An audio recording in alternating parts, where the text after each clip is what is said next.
상대방의 진짜 속마음을 알아내는 것은 연애에서 가장 중요한 기술 중 하나입니다.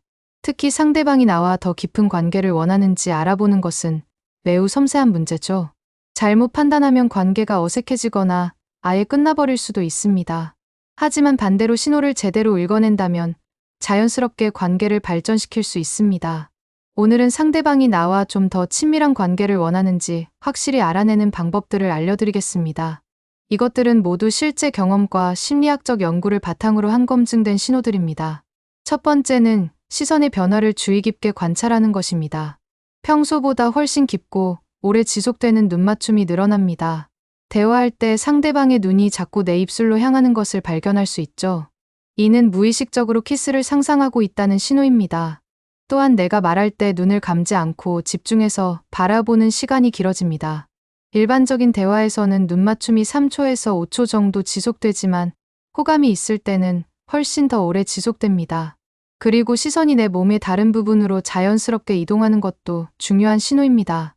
목선이나 어깨선을 훑어보는 시선을 느낄 수 있을 겁니다.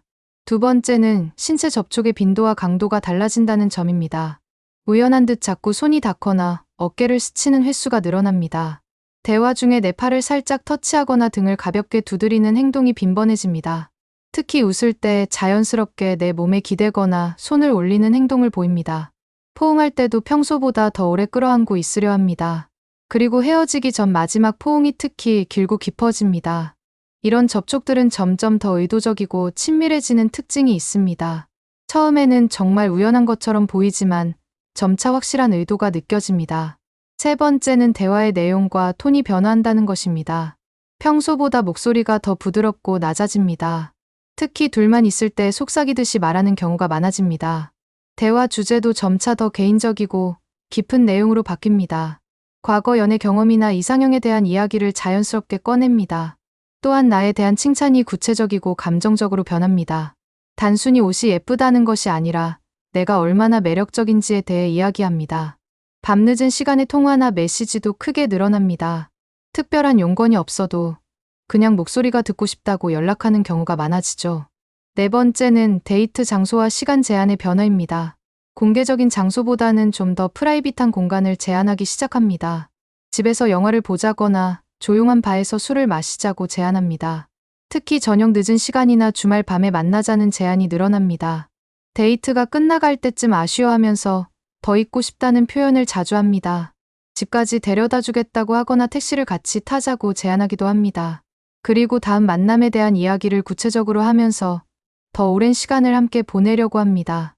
여행이나 하루 종일 함께 할 수 있는 계획을 제시하기 시작하죠. 다섯 번째는 질투나 독점욕을 은근히 표현한다는 점입니다. 다른 이성과 만나는 일정에 대해 자세히 묻기 시작합니다. 내가 다른 사람과 친하게 지내는 모습을 볼 때 표정이나 태도가 변합니다. 직접적으로 말하지는 않지만 나를 독점하고 싶다는 기분을 은근히 드러냅니다. 또한 우리 둘만의 특별한 추억이나 비밀을 만들려고 노력합니다. 다른 사람들에게는 말하지 않는 우리만의 이야기를 만들어가려 합니다. 이런 행동들은 나와 더 특별한 관계가 되고 싶다는 무의식적 표현입니다. 여섯 번째는 외모와 옷차림에 더욱 신경 쓰기 시작한다는 것입니다. 나를 만날 때 평소보다 훨씬 더 신경 써서 옷을 입고 나타납니다. 향수도 평소보다 더 진하게 뿌리거나 새로운 향을 시도합니다. 헤어스타일이나 메이크업도 평소와 다르게 더 섹시하거나 매력적으로 바꿉니다. 특히 몸의 라인이 드러나는 옷이나 좀 더 파격적인 스타일을 시도하기 시작합니다. 이는 내 앞에서 더 매력적으로 보이고 싶다는 무의식적 욕구의 표현입니다. 그리고 내가 좋아한다고 했던 스타일이나 색깔을 기억해서 의도적으로 선택하기도 합니다. 일곱 번째는 감정 표현이 더욱 솔직하고 직접적으로 변한다는 점입니다. 나에 대한 감정을 점점 더 구체적으로 표현하기 시작합니다. 단순히 좋아한다는 것이 아니라 어떤 부분이 매력적인지 자세히 이야기합니다. 내가 없을 때 보고 싶다는 감정을 자주 표현합니다. 또한 미래에 대한 이야기를 할 때 자연스럽게 우리 둘이 함께하는 모습을 그려냅니다. 몇 달 후나 내년에도 계속 만나고 있을 것이라는 전제로 이야기합니다. 이런 표현들은 단순한 호감을 넘어서 더 깊은 관계를 원한다는 신호입니다. 여덟 번째는 메시지나 통화 패턴의 변화입니다. 밤늦은 시간에 보내는 메시지의 내용이 더욱 개인적이고 친밀해집니다. 단순한 안부 인사가 아니라 지금 무엇을 하고 있는지, 자세한 일상을 공유합니다. 통화할 때도 특별한 용건이 없어도 오랫동안 이야기하려고 합니다. 목소리만 들어도 기분이 좋아진다거나 잠들기 전에 통화하고 싶다는 표현을 합니다. 또한 내가 보낸 메시지에 대한 반응이 훨씬 빠르고 정성스러워집니다. 이모티콘이나 스티커 사용도 더욱 감정적이고 애정 표현에 가까워집니다. 사진을 보낼 때도 평소보다 더 신경 써서 찍은 셀카나 일상 사진을 공유합니다. 9번째는 나에 대한 관심과 관찰이 더욱 세밀해진다는 점입니다. 내가 좋아하는 것들을 정확히 기억하고 그와 관련된 것들을 준비해옵니다. 내 기분 변화나 컨디션을 누구보다도 빨리 알아차립니다. 힘들어하거나 스트레스 받는 모습을 보이면 즉시 위로하려고 합니다. 또한 내가 무심코 한 말이나 행동도 오랫동안 기억하고 있습니다. 이런 세심한 관찰력은 나에게 더 많은 관심을 가지고 있다는 증거입니다. 그리고 내 주변 사람들에 대해서도 관심을 보이기 시작합니다. 내 가족이나 친구들에 대한 이야기를 자세히 듣고 기억하려고 노력합니다. 10번째는 스킨십에 대한 반응의 변화입니다. 내가 먼저 가벼운 터치를 할 때 거부하지 않고 자연스럽게 받아들입니다. 오히려 그런 접촉을 더 오래 지속시키려고 노력합니다. 손을 잡을 때도 평소보다 더 꽉 잡거나 손가락을 끼워서 잡으려고 합니다. 어깨 동무나 포옹을 할 때 자연스럽게 더 가까이 붙으려고 합니다. 그리고 이런 스킨십이 끝날 때 아쉬워하는 표정이나 행동을 보입니다. 특히 헤어질 때 마지막 포옹이나 키스가 평소보다 더 길고 진해집니다. 이런 반응들은 나와의 신체적 접촉을 원한다는 명확한 신호입니다.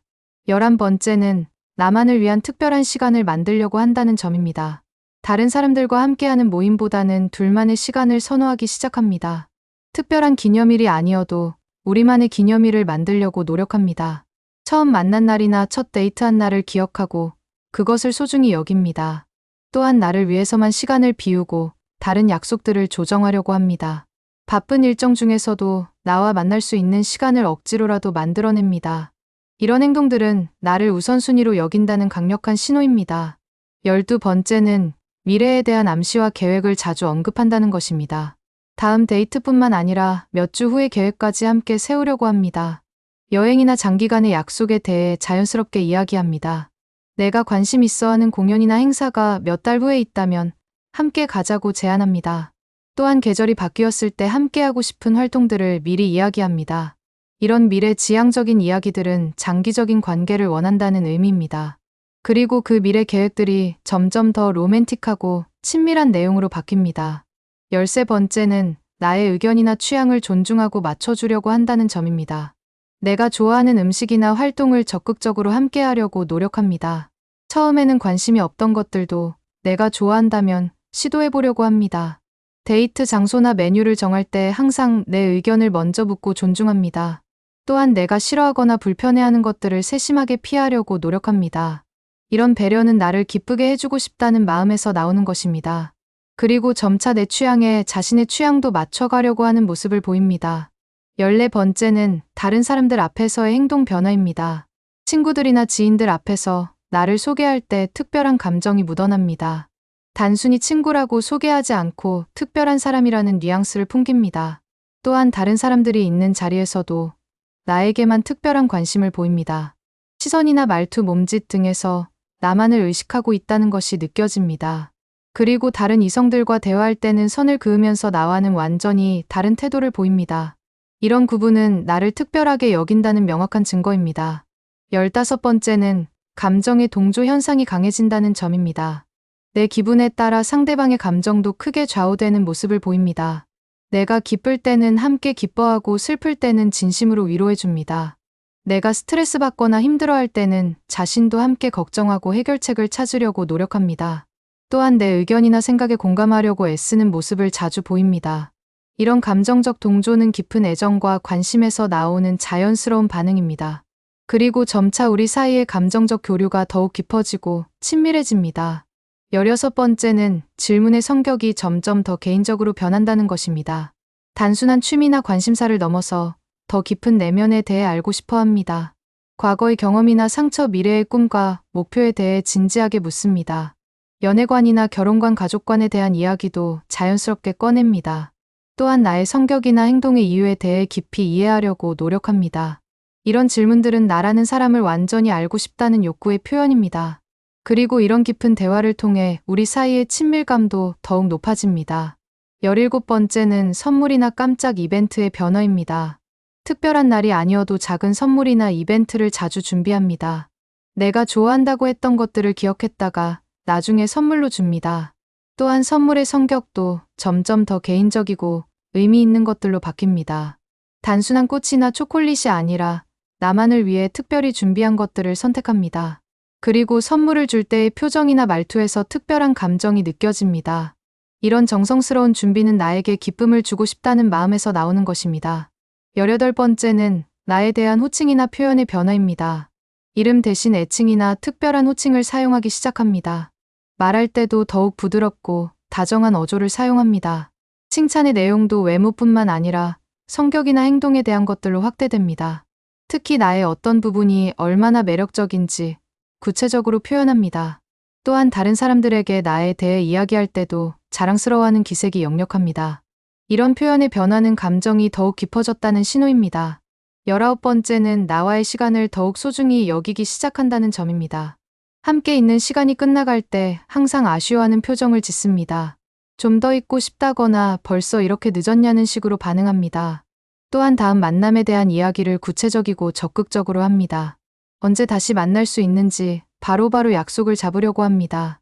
그리고 만나지 못하는 날들에 대해서는 정말 아쉬워하는 모습을 보입니다. 이런 반응들은 나와 함께하는 시간을 정말 소중히 여긴다는 증거입니다. 20번째는 나를 보호하고 챙기려는 본능이 강해진다는 것입니다. 위험하거나 불편할 수 있는 상황에서 나를 먼저 챙깁니다. 길을 건널 때 손을 잡아주거나 계단에서 넘어지지 않도록 신경 씁니다. 추울 때는 자신의 옷을 벗어서 입혀주려고 하고 배고플 때는 먹을 것을 챙겨줍니다. 또한 다른 사람들이 나에게 무례하거나 불친절하게 대할 때 즉시 나서서 보호하려고 합니다. 이런 보호 본능은 깊은 애정에서 나오는 자연스러운 반응입니다. 21번째는 우리만의 추억이나 내부 농담을 만들려고 한다는 점입니다. 함께 겪었던 재미있는 일들을 자주 언급하면서 추억으로 만들려고 합니다. 우리만 아는 재미있는 이야기나 농담을 계속 만들어갑니다. 또한 우리만의 특별한 장소나 음식, 노래 등을 정하려고 노력합니다. 이런 것들은 둘 사이에 특별한 유대감을 만들어주는 중요한 요소입니다.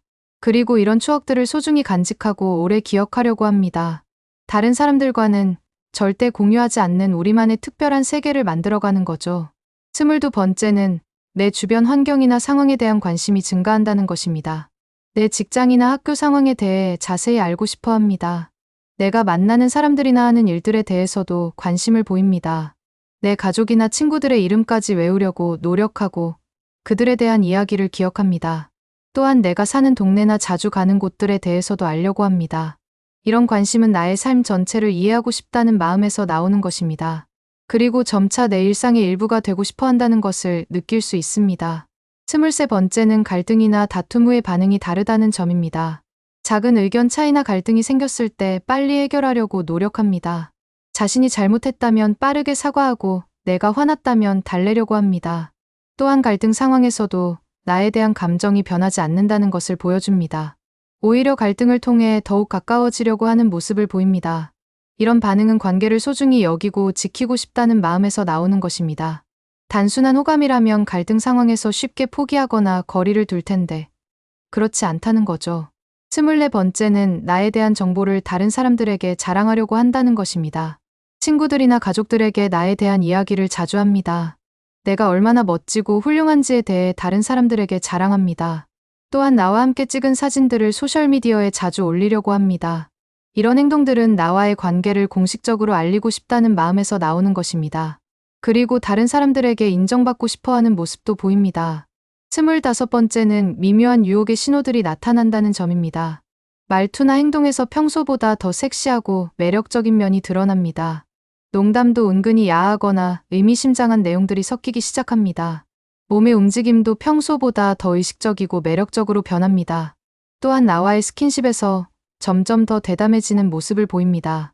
이런 신호들은 나와 더 깊은 신체적 관계를 원한다는 명확한 표현입니다. 하지만 이 모든 신호들을 종합적으로 판단하는 것이 중요합니다. 한두 가지 신호만으로는 확신하기 어렵습니다. 여러 가지 신호들이 동시에 나타날 때 비로소 확신을 가질 수 있죠. 또한 개인의 성격이나 문화적 배경에 따라 표현 방식이 다를 수 있다는 점도 고려해야 합니다. 어떤 사람은 감정 표현이 적극적이고 어떤 사람은 소극적일 수 있습니다. 그리고 상대방이 이런 신호들을 보낸다고 해서 무작정 밀어붙이면 안 됩니다. 단계별로 천천히 반응을 살펴보면서 진행하는 것이 현명합니다. 먼저 가벼운 스킨십부터 시작해서 상대방의 반응을 확인해 보세요. 긍정적인 반응을 보인다면 조금씩 더 진전시켜 볼 수 있습니다. 하지만 조금이라도 거부감이나 불편함을 보인다면 즉시 멈춰야 합니다. 무엇보다 상대방의 의사를 존중하는 것이 가장 중요합니다. 이런 신호들을 알아보는 것도 중요하지만 더 중요한 것은 솔직한 소통입니다. 확실하지 않을 때는 직접 물어보는 것도 좋은 방법입니다. 물론 노골적으로 묻는 것보다는 자연스럽고 로맨틱한 상황에서 확인하는 것이 좋죠. 그리고 상대방이 원하지 않는다면 깔끔하게 받아들이는 성숙함도 필요합니다. 관계를 지속하고 싶다면 상대방의 속도에 맞춰주는 것이 현명합니다. 결국 가장 중요한 것은 서로에 대한 배려와 존중입니다. 이런 신호들을 통해 상대방의 마음을 읽어내는 것은 좋은 관계를 만들어가는 첫걸음일 뿐입니다. 진정한 친밀감은 서로를 이해하고 배려할 때 만들어지는 것이니까요.